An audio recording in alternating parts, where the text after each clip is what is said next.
국민의힘 상황입니다. 국민의힘에서는 첫 경선 결과를 발표했는데요. 현역 의원 5명이 경선에서 승리를 했습니다. 한국일보 3면 기사입니다. 자, 국민의힘 지역구 현역 의원은 공천 불패. 정우택, 박덕흠 의원 등 주로 이제 중부 지역, 충청권, 충북 지역 의원들 경선 결과가 발표됐는데 본선에 오르게 됐습니다. 현역 의원 5명이 티켓을 다 따냈네요. 예, 충청권 현역 의원들 5명 모두 본선으로 직행하게 됐습니다. 지금 보이는데 이 청주 상당 5선의 정우택 의원, 그리고 3선의 이종배 박덕흠 의원, 그리고 초선의 엄태영 의원, 장동혁 사무총장 모두 본선으로 가게 되면서 이 대통령실 출신들 행정관들은 모두 떨어졌습니다.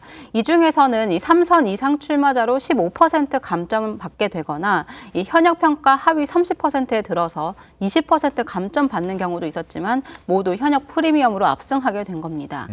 또 이 3명 이상 경선에 갔다가 과반이 안 넘어서 결선을 간 경우도 있었는데 맞아요. 목동 지역 양천이었죠. 예, 양천갑도 있었고 또 경기 광주 을의 조혁동 전 광주시장과 이 황명주 전 당협위원장도 있었습니다. 자, 양천 같은 경우는 사실 국민의힘에서 불리한 지역이 아니죠. 그런데 조수진 비례대표 의원과 구자룡 비상대책위원이 결국은 경선까지 갔습니다. 정미경 전 의원도 3파전 양상을 벌이긴 했습니다만 일단 두 사람이 끝까지 여기 양보 못하겠다. 그래서 가자. 경선까지 가서 결선이 확정이 됐다는 겁니다. 자, 그리고 국민의힘 공천에서 또 하나 관심 가는 곳 바로 서울 마포을입니다. 자, 김경률 비대위원 처음에 여기 공천 받을 것처럼 됐다가 또 한동훈 위원장 사천 아니냐 이런 논란까지 되니까 김경률 비대위원이 빠졌어요. 그러면 누구? 친명 86세대의 대표주자가 맞섭니다. 정청래 최고위원 지역구잖아요.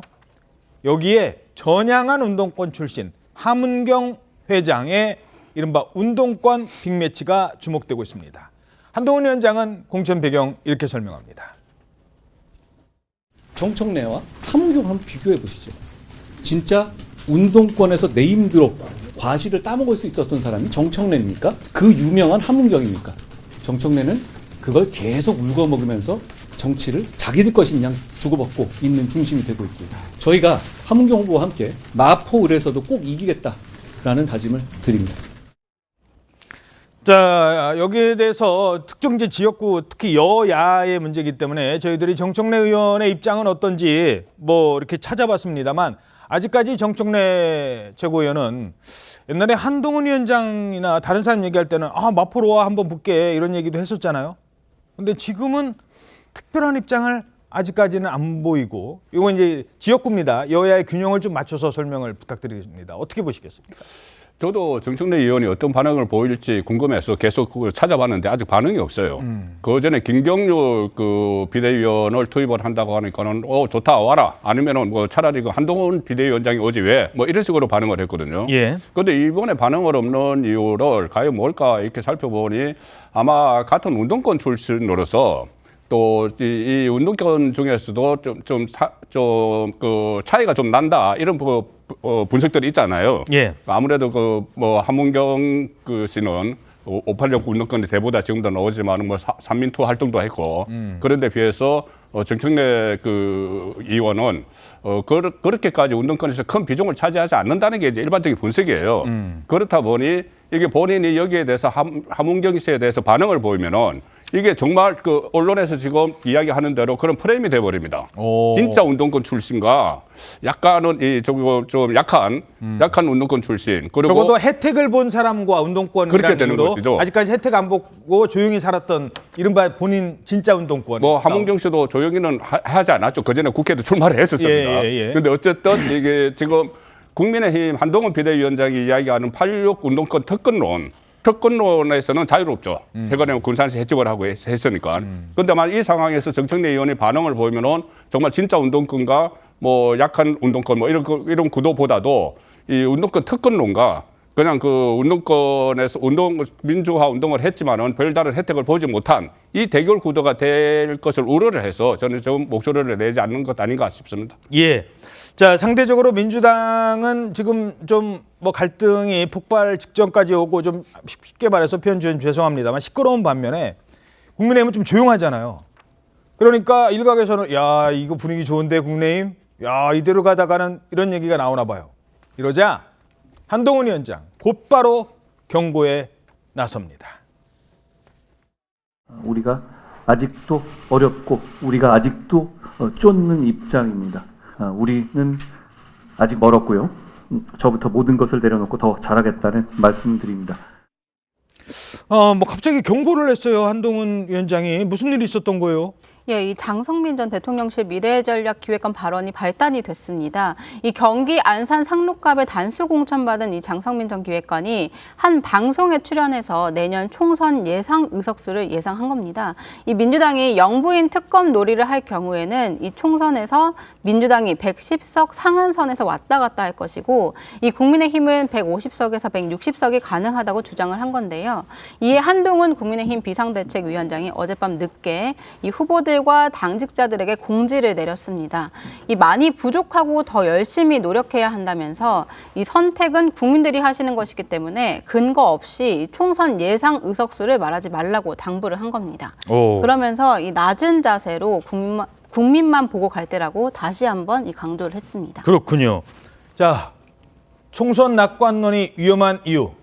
왜 그런 겁니까? 아니 총선 낙관이든 비관이든 간에 지금 현재 전국 253개 지역구의 절반도 공천이 안 됐습니다. 그렇죠?